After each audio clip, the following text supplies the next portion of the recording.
Got a woman who wants you but don't need you.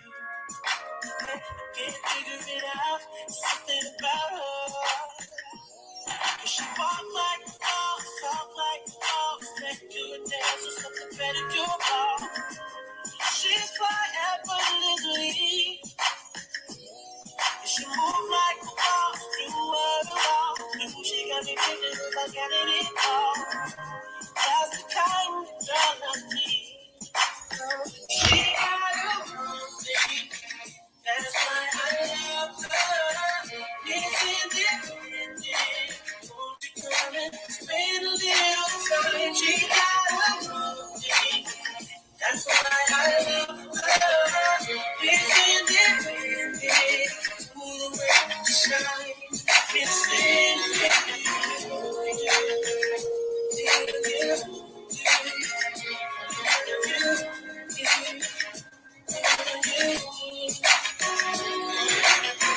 there's something about a woman that can do for herself. I look at her and it makes me proud. Something about her. Something new, so sexy about. Got a woman that don't even need my hand. She says she got your child. Something about her. And she work like a boss, play like a boss. Already pretty, she about to pay you more. Pay the bills are paid on time. Yeah.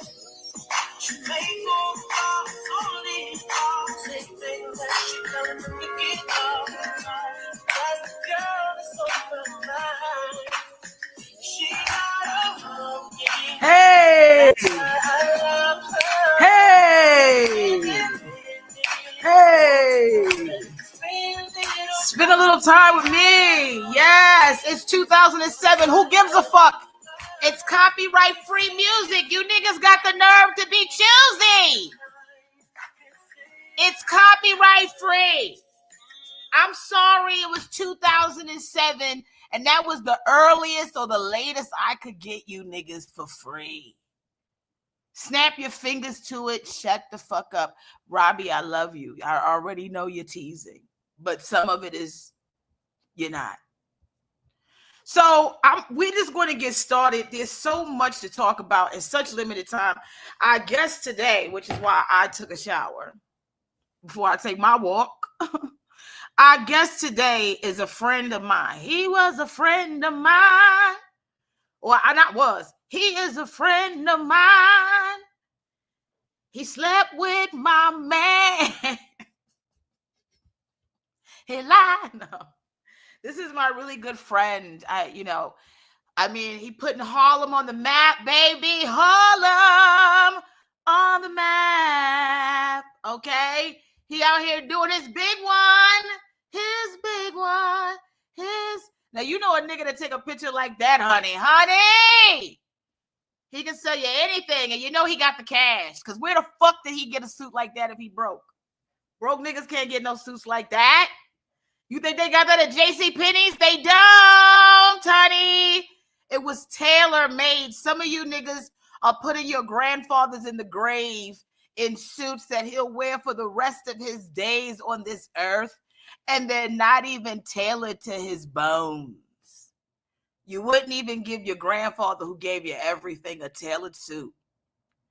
This is a tailored suit, nigga. The one, the only, James Felton Keith. Yam, I'm listening to you like, what in the hell? Thank you for having me. How you doing? I'm good. Well, first of all, we need to let the people know that we back together again. Yo, Nowhere. Your community, your family, your Yamily, get it right. Your Yamily are aggressive online is the best way I can define it. Also, I need to get a new picture. I grew my hair out because all my friends started losing their hair, and I was like, as my edges is disappearing. If I can keep mine, I might as well just grow it out while I have it. But it is further back than it used to be. But your friends start beating me up online. I'm getting harassed. I'm getting hate mail. I'm got people sitting outside of my building. People bumping me in the shoulder when I'm walking down the street. I'm like, yo, I love Yam in real life. What are y'all talking about? Yes. In real life. Yes. It was so crazy because I was telling first of all, we're going to get into some big news here that I can't wait for you to share. And I already shared it, but for some of those who don't know. But it's so funny because I was saying the day that everybody got crazy, you know, I get on live, right? Which is already, I'm thankful to my friends who can tolerate that. Because really, to be fair, like, people don't want to be on fucking live. They want to spend time with their friends. They want to walk. They want to whatever, you know. So sometimes I'm on live and I have to tell people like, well, I'm on live, whatever, trying to give y'all some stuff, whatever. So James is going to get some flyer, like a banner made for this thing that he's going to make an announcement about on the show that I already kind of told you about, but just in case, I'll let him tell you first time here himself. And I'm sitting here having a conversation with this Mexican man who thought I was sweet because I told him he wasn't stepping in dog shit. He stepped in blueberries. And Francisco kept saying to me, you want to drink agua, water, something? And so James is like, I got to go, bitch. So, but the thing about it is, we are all like that. That was just James' moment that y'all saw. The way I be snapping things, and everybody has their moment in our friend group when they get to be who the fuck they are, and everybody else just go, okay, we with it. We with it. We know my shit is normally me, except for Juneteenth. Me and James both be going crazy on Juneteenth because James is spearheading Juneteenth, and I'm somewhere going to the wrong entrance, get mad because Andy ain't there, and Amina cussing Amina out, and ruining friendships. I heard about that.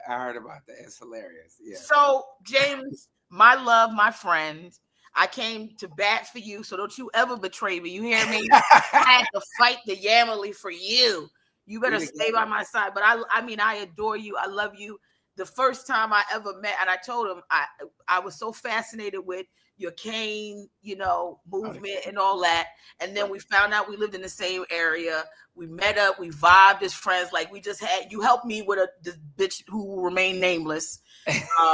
And helped us get some stuff going on in this district. I want to talk about that. I want you to talk about what you're doing and all of that. Just take over.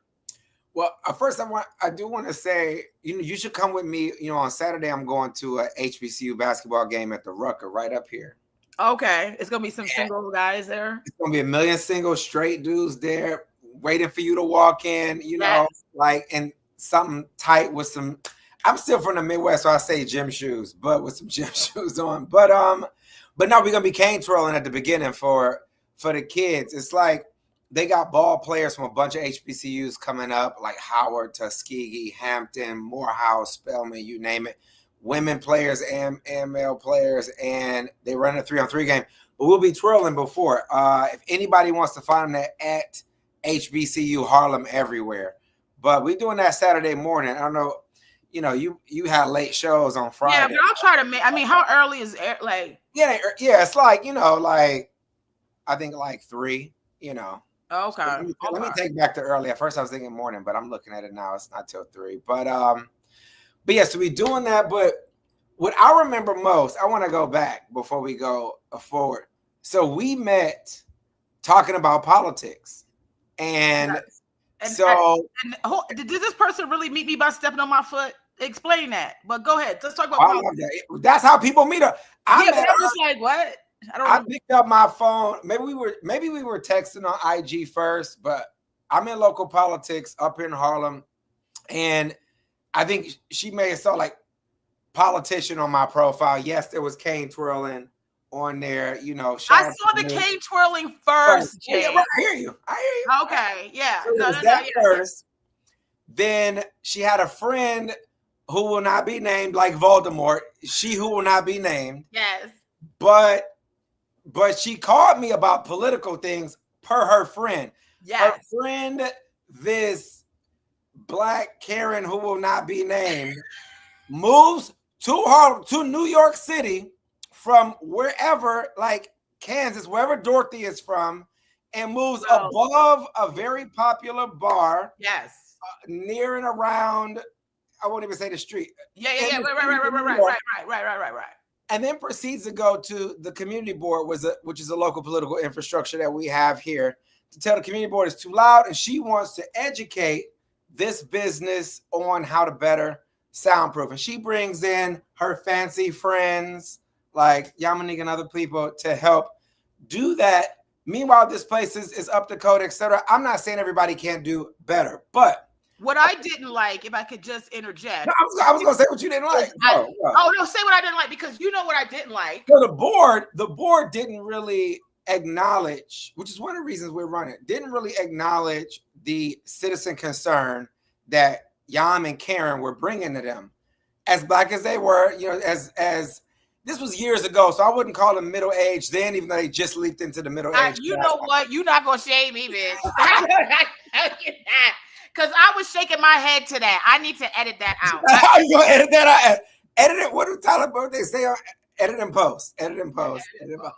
So they called me, like texted me, like whatever, we exchanged numbers. And then I pick up the phone and it was like a fire. It was immediate. I'm like, hello?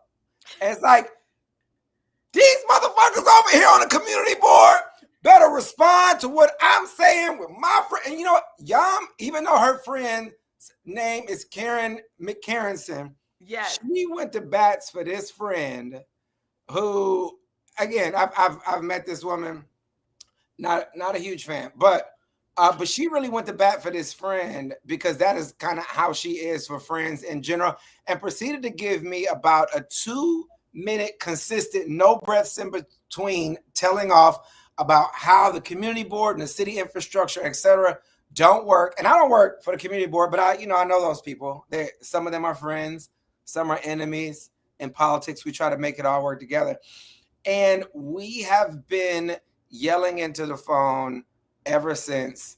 It's been a good time. But what I appreciate the most, regardless of what your friend was about or what was going on in the community board, is your passion to represent your friend and tell her story, because her voice is a little bit more quiet than yours. And I think at least in that moment, she also really, really appreciated you. So that's where I met Yam. The world was stepping on her toe, to reference old boy from earlier. And she let us know about it. I think that's why everybody loves you, because you let everybody know when people stepping on your toes. So absolutely, because I don't like to be uncomfortable like that. I think one of the things for me is any type of like injustice, it just doesn't, it rubs me the wrong way. And I'm not like, and it should rub everyone the wrong way. I'm not saying it like, oh, whenever I see injustice, my heart, everybody should be like, when you see some wild shit, and it's like a lot of times people get away with wild shit because you don't say anything. And I think that goes back to the point where sometimes wild shit is going on and you not saying anything because you also know the play, So what really excited you? Because now you're running for Congress. I'm running for U.S. Congress, uptown in the 13th district, which includes Harlem. So yes. And isn't that so symbolic? District 13 in the Hunger Games was the worst district, but the best. I did not know that. Yeah. District 13 was the hidden revolutionary district. No spoiler notes, but kind of spoiled. Yeah. And they were almost certain that it didn't exist anymore. It had been completely confiscated and destroyed. Almost like Harlem. So it will be very symbolic if we can. And I want people to understand, we want to preserve, right, what Harlem meant. Just like the Irish and the Italian want to preserve Little Italy and Little Ireland. Yes. If there's probably one. We want to preserve Little Africa, right? Which is Harlem. Okay. And a place, not that we sequestered ourselves away from white people, but a place where you pushed us because you didn't want us in your environment to bring your environment down. And then when we went to the place that you pushed us with no resources, no help, no nothing, and we turned it into a community of affluent Black creatives and writers and politicians and lawyers and musicians and athletes, then you now decide you want to come and take over an environment you didn't build. But that is what you guys do all the time. You wait for somebody to make something great, and then you say that you made it great. That's why you want to go back to Make America Great. Back when Black people were making America great by being your slaves and having servitude, that's when it was great. Go fuck yourself.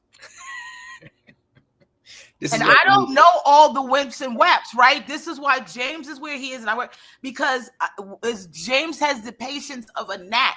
But the way I need to be next to this type of mind consistently, in terms of challenge, we agree on like very few things, but at the core of the morals, even though he's the most morally bankrupt because he doesn't believe in Jesus Christ of Nazareth.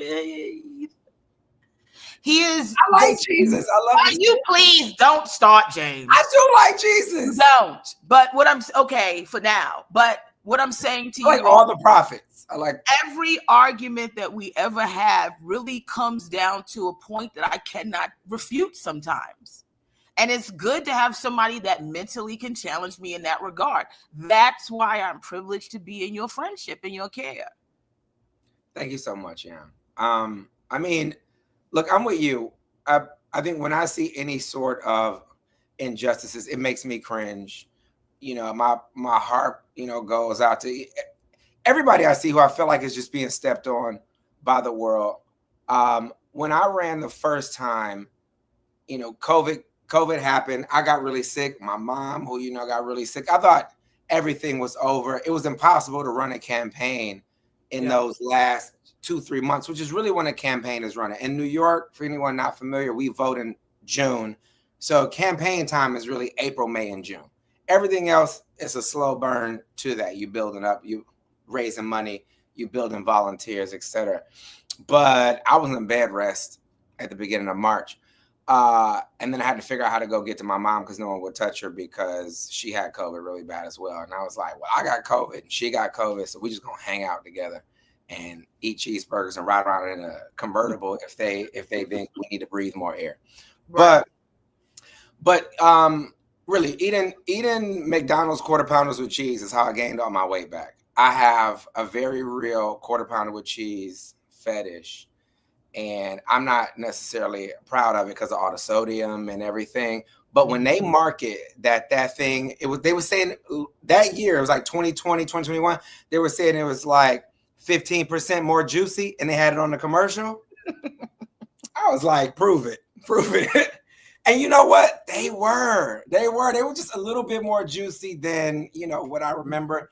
I also just might've been hungry as hell. But anyway, and also you can follow James on @JamesFeltonKeith on all platforms. Yes, I got a lot of first names, but I promise I'm not a serial killer And can you do me one favor, James? Yeah. Can you just shout out, say, I'm James Felton Keith, and I want to shout out the Replay Gang. The Replay Gang? What is am I gonna get in trouble? What is it? No. Go. I'll tell you. I trust you. All right.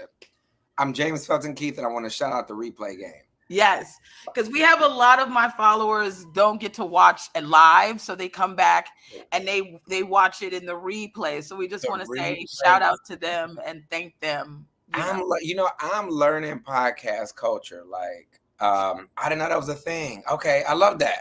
Right, of course. It's better. It's better later. This is like a pizza. It's better tomorrow. I swear. I eat all my pizza a day late. Anyway. And I like it cold too. Cold. Yeah, we had that whole thing. We were in Whole Foods yesterday, and the guy said, "Oh right." He was like, He was like, "I don't need." You said, "I don't need it warm." Right. The guy was like, "You sure?" He was like, "Yeah, I'll take it cold." He was like, "You sure?" He was like, "Well, it's kind of warm, right?" He was like, "Do you want to heat it up?" That's what he said instead of answering whether it was cold or not. Right. And then you're like, "Well, no. If it's as long as it's not cold, is it?" He's like, "It's cold." It was that right. And I was like, all right, nigga, just give me the thing. We done. Right. Y'all know how you go and they put an oven in this hot. So full disclosure, I just had some oral surgery, and so I can't eat hot. Yeah. Or cold, or too hard, or alcohol or carbonated water, all of that stuff, right? And I'm just like, it's it's like it's warm, right? Yeah. He turned around like, you want me to heat it up? I was like, I didn't ask you that. Like, where's my customer service? Yes. I asked you a question. It's that Whole Foods. I had a problem with them. I did. I had to call 800 help desk number. I had to talk to people at help desk. Oh, yeah, you did. I remember we were. Yeah, the manager over there, Francisco, he's the worst. He's the worst. Is that his name? Yeah, Francisco. And I'm telling you, they're only saying that because they told me, they were like, I said, why can't I talk to Francisco? He's always busy. Busy doing what? Is he also doing inventory? You need to get a manager that's not busy. That's why you don't have shit going on at Whole Foods, because your manager's busy. If you want, anyway, I'm not even going to do that. Okay, yeah. We can call, but we need them. No, for the run, we need them. I love them. Anyway, sure. I will say I used to love getting cheese there, but then my doctor said I can't eat it anymore because it's making my cholesterol. We're not doing nothing to Francisco, by the way, PL. I know you can't. I know they're joking. Hey, I don't. It's time to getting fired. Yeah, he got to get out of there. Don't worry, I've already put it in the works. I've called the 1-800 number enough. If he has a job after this week, I'm going to be upset with myself. Yes, we are. Our way of protesting injustices in customer care and service at Whole Foods is nonviolent. It's nonviolent. Yeah. No, I'm just going to call you until you wish I had shot you. And again, that's how we met. That's how. Right.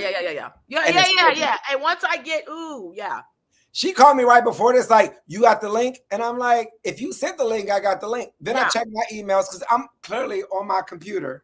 So I'm thinking you would email it, right? And then I sent it right away, but you don't have your computer attached to anything?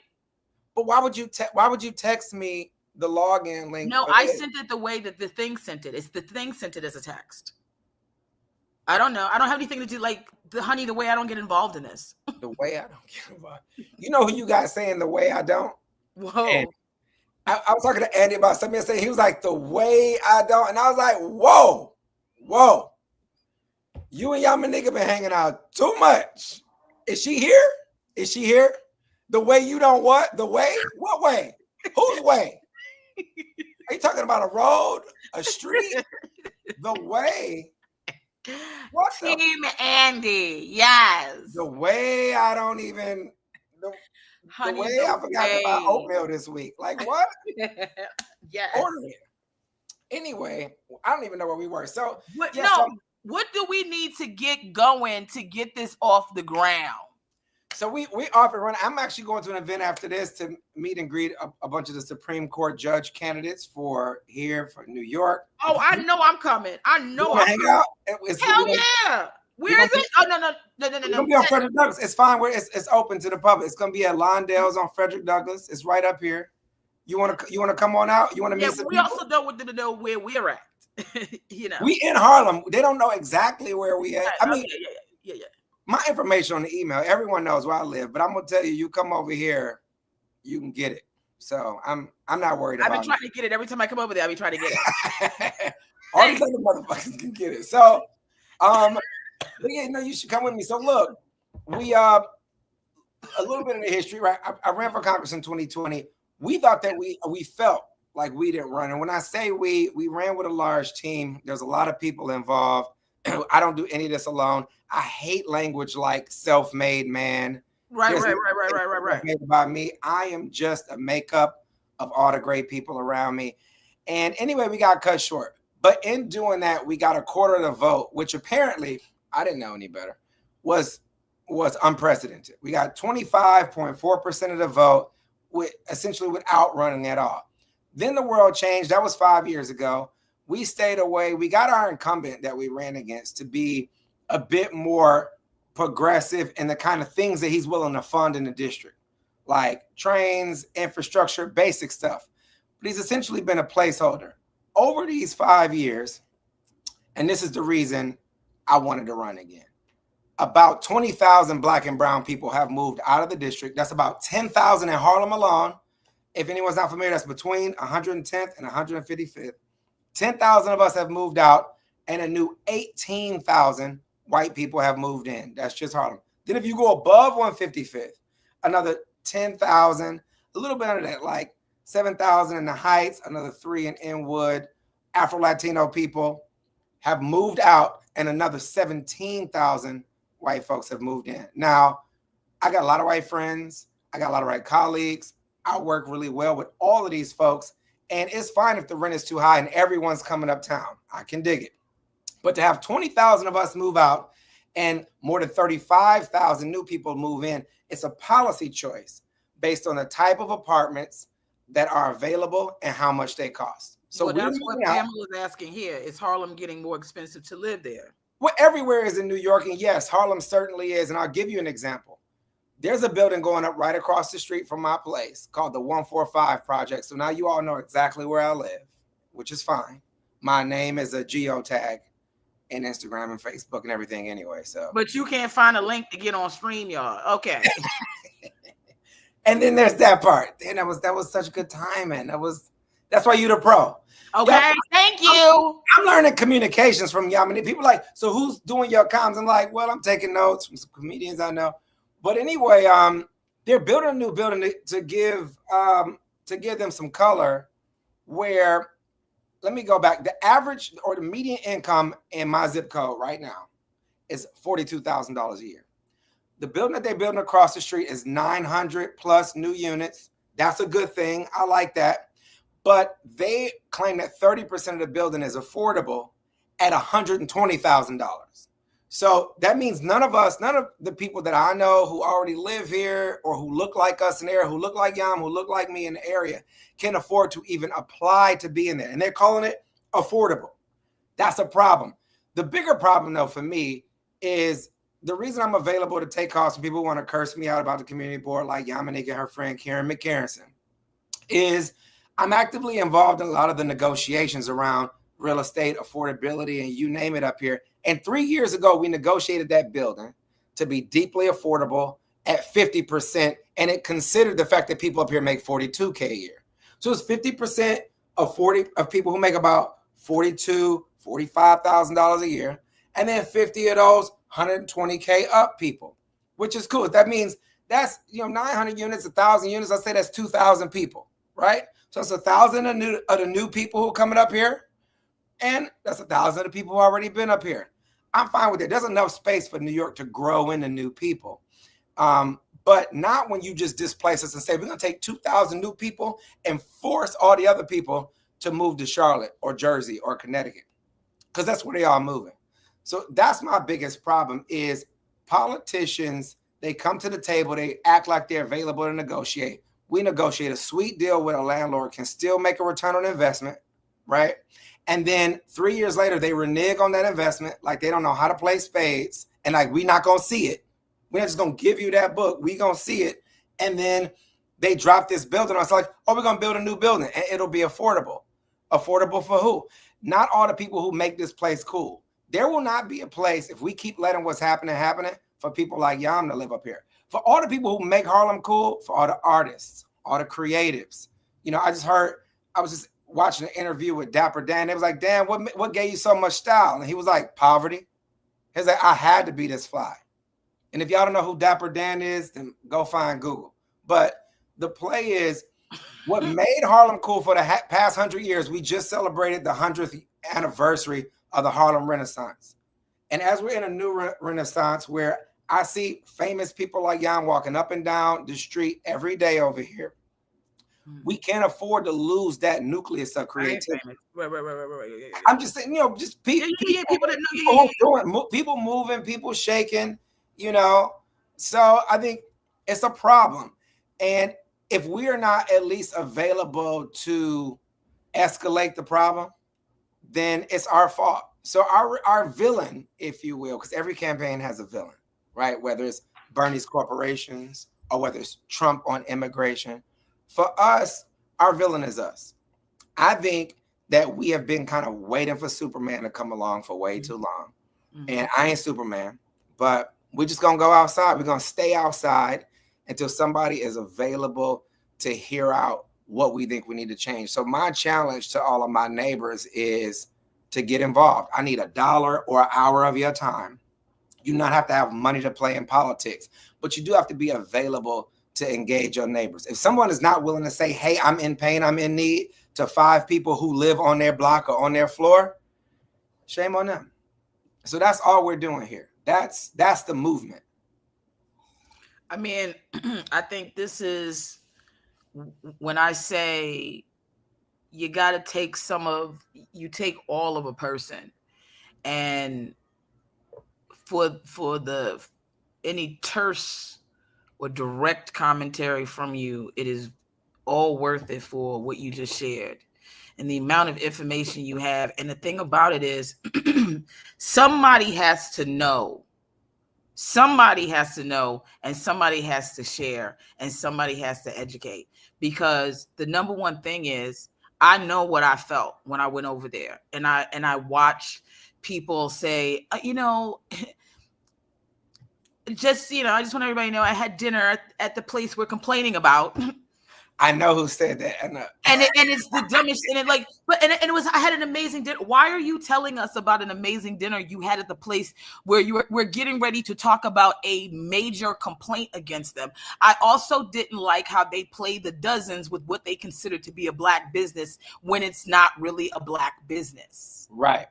The bullshit of letting somebody cover and pretend they're the front of that business so it can be considered a Black business, while a white bitch sits on a $10,000 couch from Home and Restoration and act like she doesn't have the money to soundproof some shit she's making major revenue on. She doesn't give a fuck about the neighborhood. And then she has another goes, somebody hit me with a snowball. And you've been hitting everybody with noise, with inconsistency and inconsideration. And it hurts more than a snowball. Yeah.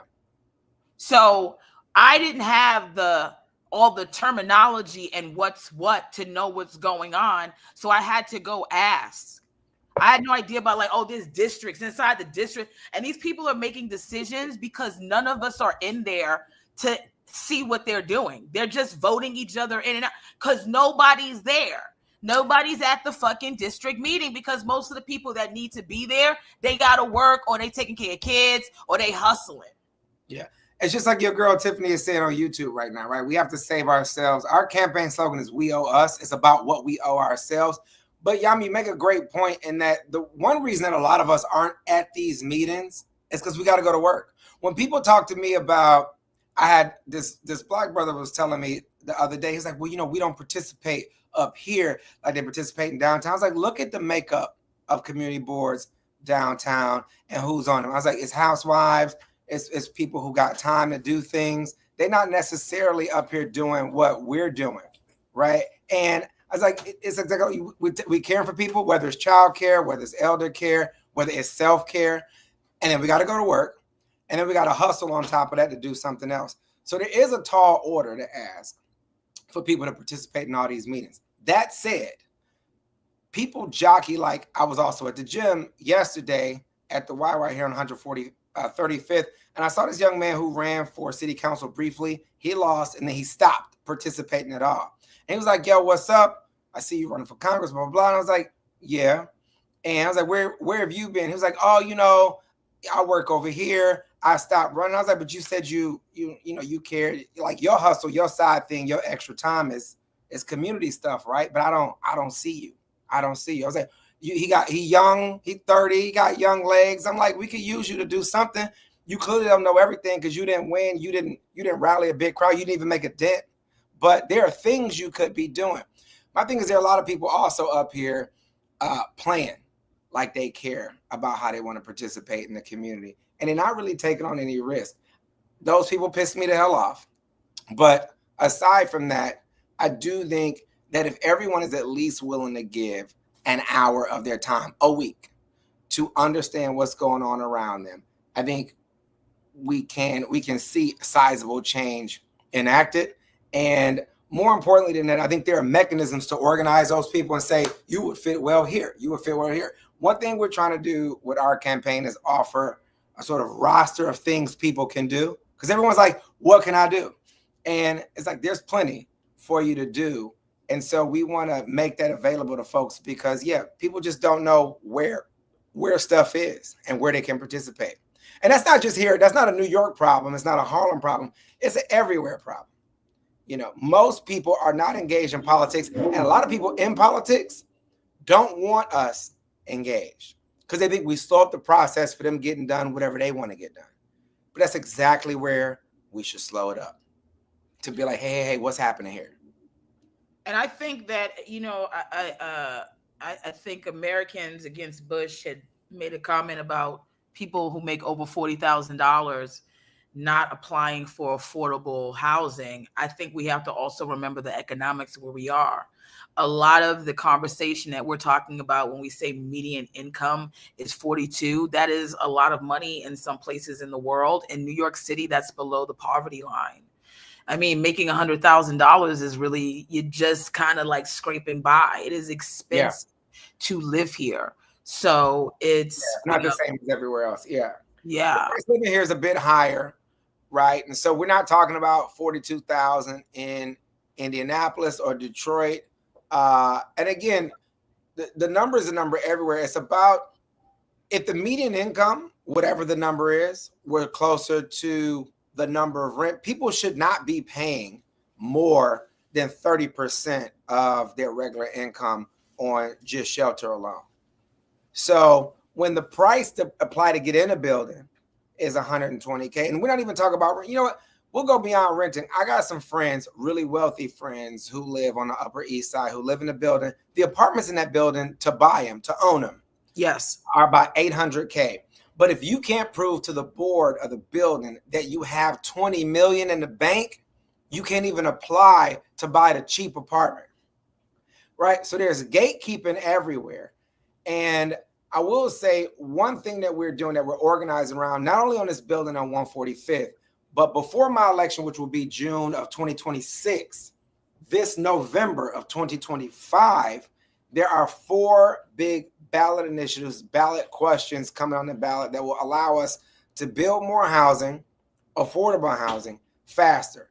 They will fast track 100% affordable buildings, which we have built before. We just built one in Inwood up on 207th, which is in the district. It's not Harlem, but it's in the district. So they'll fast track buildings like that. They'll create review boards to look at stalls in the system on development, because there's a lot of space here that people want to develop, but there's just not enough manpower to get it done, right? And so we should do another whole rundown of those, but we're going to be hosting some forums in the area to talk specifically about those ballot initiatives in November. We should all be voting yes on those, and we'll try to do something digital to go along with that, so that Yam, like you and the Yamily, can know about what's going on, because it's all a policy decision. When we say people can't afford to live in a place, or we don't want people to live in a place, it's a policy choice. Someone is making that choice. Someone that we elected or failed to fight against is making that choice against us. And if we don't present a formidable opposition to them, they'll just keep doing what they're doing, because they're like, these people don't really care. If you can't beat them with votes or capital, they don't have an incentive to pay attention to you. Even this event I'm going to later in 2 hours, a lot of those people, they invited me to these events now, but when I started running 2017, 18, 19, 20, people go like, oh, you came out of the gate in 2020 and got a quarter to vote. I was running for 3 years to build that coalition. It didn't just like start overnight. And the only time they started listening is they were like, well, damn, 20,000 people walked outside in the June sun to vote for this guy. So I guess we at least have to take his call and see what he's doing, right? So it is about that, and it's the same in any industry. If you talk about comedians, you talk about writers or actors, it's like, if the joke ain't hitting, if it ain't getting a laugh, it's like, do we need to consider what she's saying on stage? She could do that outside, right? So it's all about being effective, being impactful, being intentional about how we do what we do. But we can make better arguments for people's dignity and their right to stay in this place, for sure. And I couldn't read all those words down there. They were too small, too fast across the screen. Well, people know, just I was highlighting comments that are supporting what you're saying. I mean, it is like you're only working, like to live to work. You know what I mean? Like there's no like when we're blessed right now that we have the leisure time, or we had it to walk, and just be like, hey, you want to go for a walk or whatever, meet up and this and that. The way we get to just have a day. Yeah. Thank God in the midst of that. But there's, we don't work traditionally. But imagine it to be having to get up in the morning and go to work, and then everything is work, and then you wait for the weekend so you can live for 2 days, and even that is like your anticipation to go for work, or you doing all the things you couldn't get done during that week. Yeah, all cramming it in on. It's like, and then you got to put people into the world with that, human beings, and have a family, and this consistency of that, just like, and maybe a vacation here and there. Yeah. I mean, look, it's inhumane. I will say, well, my hope is that there are opportunities coming down the pike that allow people to decouple for longer points of time than Saturday and Sunday. And we all know we sometimes dread Sunday because it's like Monday is coming around the corner. Yeah. Sunday is not as cool as Friday. So I knew you were gonna find a way to disrespect the Lord. Oh my God, I was not saying that. Okay. You know what? Sunday is cool. You get the whole day. At least you get the whole day. Yes. But a lot of times life is about what we're looking forward to, like what you get to do Friday night or Saturday morning, or you know what I mean? Even for me on Sundays, I feel like I'm working a little bit. I'm checking the news. I'm watching CBS Sunday mornings for all the weirdos out there, even though Larry Ellison's son just bought the network. So I don't know if we'll still get that anymore. But on Saturdays, I'm just waking up. I'm playing music. It's kind of free, even though I usually have events on Saturday. Like I have 2 this Saturday, but it feels like psychologically. Like a rest day, kind of. You know what I mean? Yeah. But that is a part of that, that hamster wheel, that we're all working on. But look, I mean, that's why I just think at the very least, people shouldn't be psychologically burdened by wondering where they'll stay tomorrow or next year. They go, you know what? I'm here. I moved here. I was born here. I want to grow here. I want to build a family here. Like, they should have that right. They shouldn't be so burdened where they're like, well, I might be able to stay here for 18 months and then I have to move to Asheville, North Carolina. Right. Like, people are moving around because they can't afford. Yeah. And it's like, and then there's people that are hoarding trillions of dollars. And it's like, you're never going, but we don't want to help. We worked hard for it. It's like, you did not work hard for it. Hard. You stole for it. You lied for it. You manipulated for it. You cheated for it. Yeah. I don't know. The people that I know who have a whole lot of money, that money is accruing on itself because they're investing or something, but it's not, I have this one peeve, being an entrepreneur, being a CEO, having started a company, having sold a company, having started a few nonprofits. I think I'm uniquely aware that when you build a new institution, you build on a foundation, and some, that early part, sure, it's very difficult.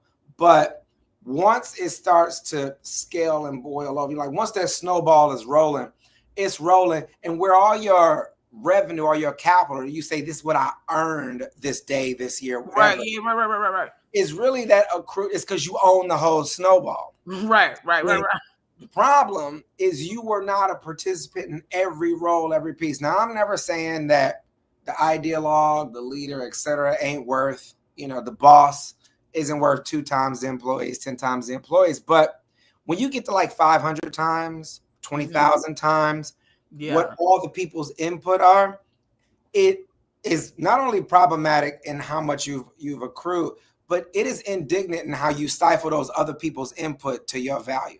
Just because you're better at monetizing what they do, don't mean that they're worthless, which they're walking around here feeling like, I can't afford a home. Maybe I should.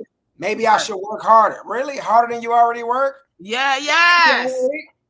It's like, that's the argument. And really wealthy people. And he ain't working at all. He just sitting there collecting off of your work. I talk to them all day because they're available. Most people you can't call because they're working during the day. Really rich people, they just pick up the phone because they're like, doing yoga or relaxing or whatever. They limber as hell. They stretchy, you know, they got the phone is what also brings them revenue. Well, right. You know, they wearing athleisure outfits and, you know, all of the shit. All of this shit. But look, I think that's what we have to fight back against in this economy. I don't want to get too deep in the weeds here and go crazy, but as I'll give people one more stat that I think is really interesting. Okay. In our lifetimes, in yours and my lifetime, I'm gonna say the past 50 years, so that's more than our lifetime, because Yamanika will stop me if I suggest that she already 50. She is not. You know. Thank you. I just that keep that energy. Yeah. Right. Yeah. So, but in the past 50 years, the economy has become 200 times as productive, but wages haven't grown at all with inflation. I remember my parents lusting over making $100,000 in 1990, right? And they were 30 in 1990, and they still talking about the same thing now. But the thing is, $100,000 from 1990 is not $100,000 anymore, right? We lose track of the fact that value is dynamic. We accrue more over time. If you think about Yamanika's jokes now versus 20 years ago when she was getting booed off the stage of the Apollo, the accrued value of understanding how the crowd will respond is different. Why the fuck did that have to be mentioned? Because that's what I'm trying to figure out. I had to bring it up because I love that story. I love that story, but it is really about growth and time. And our families have not had the opportunity to grow. But okay. let's leave it on that. Let's leave it on that. Yeah, we'll leave it on that. So look, I'm gonna call you because I'm going around here in 2 hours. I think it'll be a good time. You think I should? How should I dress? Wear whatever you like. I mean, you know, you a rock star. You can walk up wearing some of that, you know, WWE Hulk Hogan shit. You be, you know, like I'm gonna wear this, but you come being you. You be Hulk Hogan. I'll be Ric Flair. I wear a suit. You know, James, fine. Okay. Please let everybody know where they can find you and you know, all that. You can support the campaign at votejfk.org or read the whole platform at James Felton Keith, just like you see here at the @.com. I will say it is rare for a candidate to publish a whole platform of ideas and to-dos and will-dos, but we have published a quite elaborate one and we will continue to add to that. But yeah, everything is at jamesfeltonkeith.com, and we love to see you all there. And if you're in the district, we love your support and figure out how to get you involved with a little volunteerism, because we at the very least owe it to ourselves to spend an hour telling our neighbors what's screwed up about our backyard. Yeah. I appreciate that. And obviously James, as much as he can come on here and he'll have his time here, you will see him again, God willing. Everybody get your tickets. I'm going to be in DC at the DC Comedy Loft, August 21st through 23rd. So get your tickets. I'll see you there. Thank you again, James. We love you over here and you have our support. Yeah. Thanks so much. All right.